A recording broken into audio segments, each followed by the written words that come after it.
Hi hello welcome back to Pavitra's creation. ಎಲ್ಲರೂ ಹೇಗಿದ್ದೀರಾ? ನಾನಂತೂ ಸೂಪರ್ ಡೂಪರ್ ಆಗಿದ್ದೀನಿ, ನೀವು ಕೂಡ ಸಖತ್ತಾಗಿದ್ದೀರಾ ಅಂತ ಹೇಳಿ ಭಾವಿಸ್ತೀನಿ.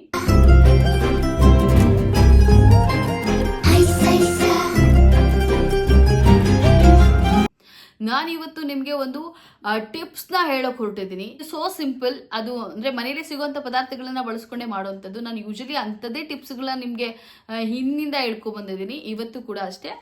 ಇವತ್ತು ಫಾರ್ ಎ ಚೇಂಜ್ ನಾನು ವಿಡಿಯೋ ಮಾಡ್ತಾ ಇದ್ದೀನಿ. ಅಂದರೆ ಕ್ಯಾಮ್ರಾ ಮುಂದೆ ನಿಂತ್ಕೊಂಡು ವಿಡಿಯೋ ಮಾಡ್ತಾ ಇದ್ದೀನಿ.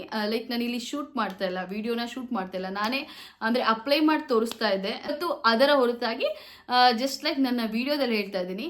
ಆ ಒಂದು ವಿಧಾನನ ನೀವು ಅನುಸರಿಸಿದ್ದೇ ಆದಲ್ಲಿ ಮೇ ಬಿ ನಿಮಗೆ ಕೂಡ ಈ ಒಂದು ರಿಸಲ್ಟ್ ಸಿಗಬಹುದು. ಈ ಒಂದು ಟಿಪ್ಸ್ನ ನೀವು ಕೂಡ ಫಾಲೋ ಮಾಡ್ಬೋದು.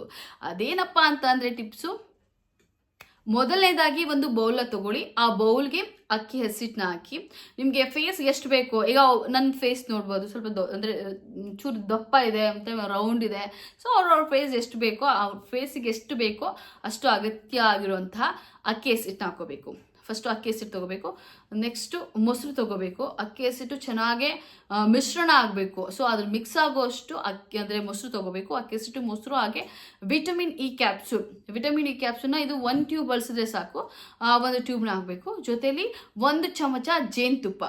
ಈ 4 ಚೆನ್ನಾಗೆ ಮಿಶ್ರಣ ಮಾಡಿ, ಒಳ್ಳೆ ಅಂದರೆ ಮಿಕ್ಸ್ ಮಾಡಿ, ಅದು ನೆಕ್ಸ್ಟು ಫೇಸ್ನ ಯಾವುದೇ ಥರದ್ದು ಮೇಕಪ್ಪು ಏನೂ ಇರಬಾರ್ದು, ನೀಟಾಗೆ ಫೇಸ್ ವಾಶ್ ಮಾಡಿ, ಅಂದರೆ ಒಂದು ಕಾಟನ್ ಟವಲಿಂದ ನೀಟಾಗಿ ಒರೆಸಿ, ಅದು ನೆಕ್ಸ್ಟು ಅದನ್ನು ಅಪ್ಲೈ ಮಾಡಬೇಕು.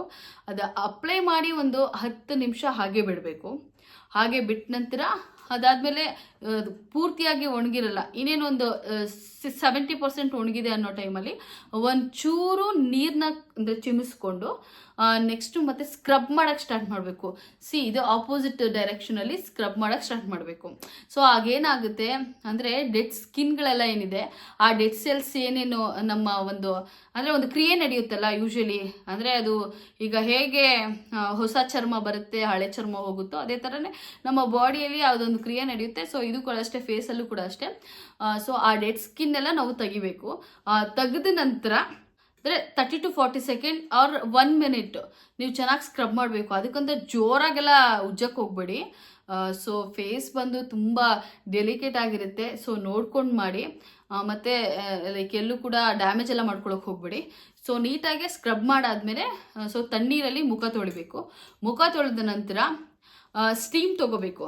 ಸೊ ನಾವೊಂದು ನೀರು ಅಂದರೆ ನಮ್ಗೆ ಎಷ್ಟು ಬೇಕೋ ಅಷ್ಟು ನೀರು ಇಟ್ಕೊಂಡು ಒಳ್ಳೆ ಸ್ಟೀಮ್ ತೊಗೊಂಡ್ರೆ ಸೊ ನಮ್ಮ ಒಂದು ಫೇಸ್ ಸಖತ್ ಹೊಳಪಾಗಿರುತ್ತೆ. ಇದು ನಾನು ಟ್ರೈ ಮಾಡಿ ಒಳ್ಳೆ ರಿಸಲ್ಟ್ ಸಿಕ್ಕಾದ್ಮೇಲೆ ನಾನು ನಿಮಗೆ ಹೇಳ್ತಾ ಇದ್ದೀನಿ. ಖಂಡಿತ ಈ ಒಂದು ಟಿಪ್ಸ್ನ ಫಾಲೋ ಮಾಡಿ. ನೀವೆಲ್ಲಾದರೂ ಫಂಕ್ಷನ್ ಅಥವಾ ಈಗ ಅರ್ಜೆಂಟಾಗಿ ನಾವು ಪಾರ್ಲರ್ಗೆ ಹೋಗೋಕ್ಕಾಗ್ತಾ ಇಲ್ಲ, ಈಗೇನೋ ಒಂದು ಫಂಕ್ಷನ್ ಬಂತು, ಸೊ ಏನಪ್ಪ ಮಾಡಲಿ ಅಂತ ಹೇಳಿ ನಿಮ್ಗೇನಾದರೂ ಅಂದ್ಕೊತಿರೋರಿಗೆ ಈ ಒಂದು ಟಿಪ್ಸು ಸಖತ್ತಾಗಿರುವಂಥ ಒಂದು ಒಳ್ಳೆ ರಿಸಲ್ಟ್ ಕೊಡುತ್ತೆ ಅಂತಲೇ ಹೇಳ್ಬೋದು. ಸೊ ನಾನು ಹೇಳೋಕ್ಕಿಂತ ನೀವು ಒಂದ್ಸಲಿ ಇದನ್ನು ಟ್ರೈ ಮಾಡಿ, ಅದಾದಮೇಲೆ ನನಗೆ ಕಮೆಂಟ್ ಮಾಡಿ. ಸೊ ಈ ಒಂದು ಟಿಪ್ಸ್ ನಿಮಗೆ ಇಷ್ಟ ಆದರೆ please do like and share, ಹಾಗೆ ಸಬ್ಸ್ಕ್ರೈಬ್ ಮಾಡೋದನ್ನು ಮರಿಬೇಡಿ. ಹಾಗೆ ನಿಮಗೆ ಯಾವ ಥರದ್ದು ಕಂಟೆಂಟ್ ಬೇಕು ನನ್ನ ಕಡೆಯಿಂದ ಪ್ಲೀಸ್ ಅದನ್ನು ಕೂಡ ಮೆನ್ಷನ್ ಮಾಡಿ. ಸೊ ಕಮೆಂಟ್ ಮಾಡೋ ಮೂಲಕ ನೀವು ಅದನ್ನು ತಿಳಿಸ್ಬೋದು ಅಂತ ಹೇಳ್ತಾ ಈ ಒಂದು ವಿಡಿಯೋನ ಇಲ್ಲಿಗೆ ಮುಗಿಸ್ತಾ ಇದ್ದೀನಿ. Tata, bye, thank you for watching Pavithra's creation. Stay tune.